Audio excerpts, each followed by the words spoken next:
What's up everybody, welcome to my channel. In this video today, I will be sharing to you step by step how you can use MoneyGram to transfer money worldwide. I will be sharing with you how you can use it to transfer money to your loved ones or even your bank account, as well as to the available pickup locations. And guys, if you're still watching the video at this point, can you just hit the subscribe button? You will see how simple this process is. So let's head over to my laptop and get started. So to get started with MoneyGram, go to moneygram.com. The link will be in the description of this video.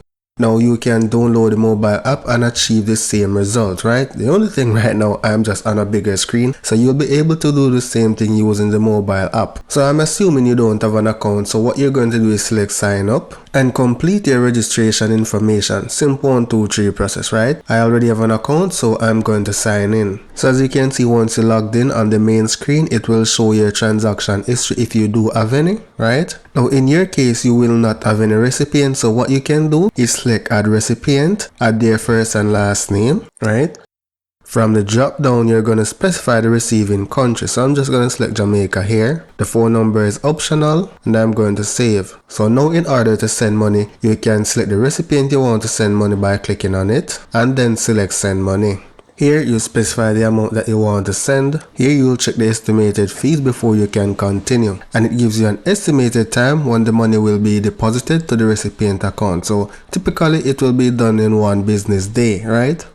And if it takes longer than that, it's up to a maximum of 6 business days, right?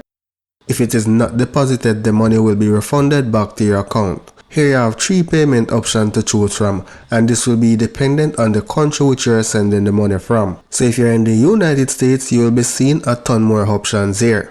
Now for the receive method, you have cash pickup and bank deposit, right? So I'm going to select cash pickup. And for the cash pickup, you'll see that you get a better rate and the transfer fee is also less.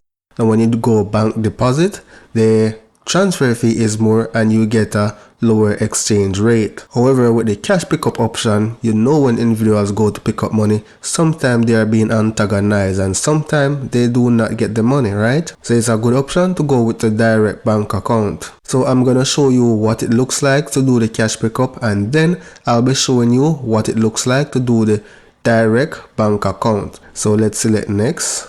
So I already added the recipient information previously when we added the recipient, so select next.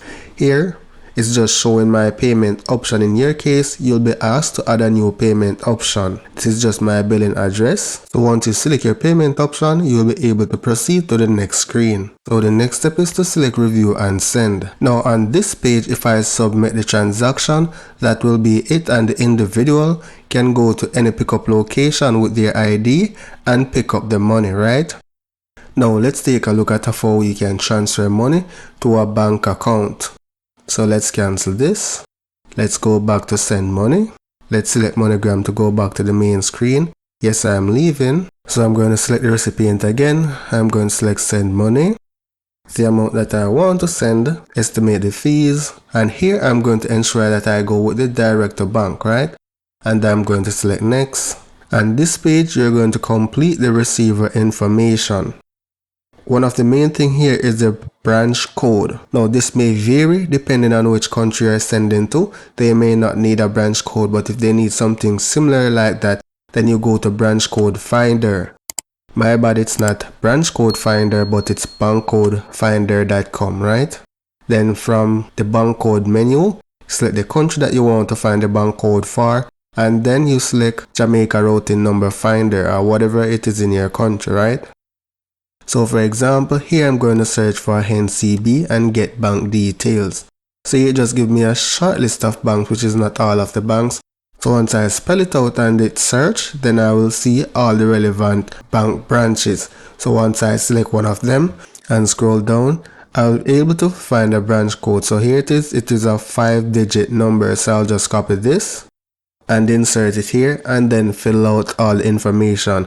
and the money will be deposited directly to their bank account, right? So once you complete the receiver information, their bank account, the branch code, the name of the bank, right, their phone number and their TRN, then you select next to proceed. Here you're going to add the payment method. Again, my card is already on file, so I don't need to add it. So I'll just select this, right? Sometimes it will ask you to verify your card, just like it asked me earlier in the video.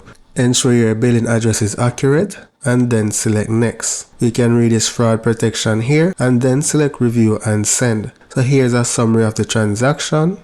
Now once you're satisfied with what you've seen, then you select submit transaction. However guys, I just did this video to help you to see how it's actually done, and if you have found value in this video, and I would appreciate if you do really subscribe to my channel and help me grow it. So that's it for now guys. Thank you for watching and see you in the next video.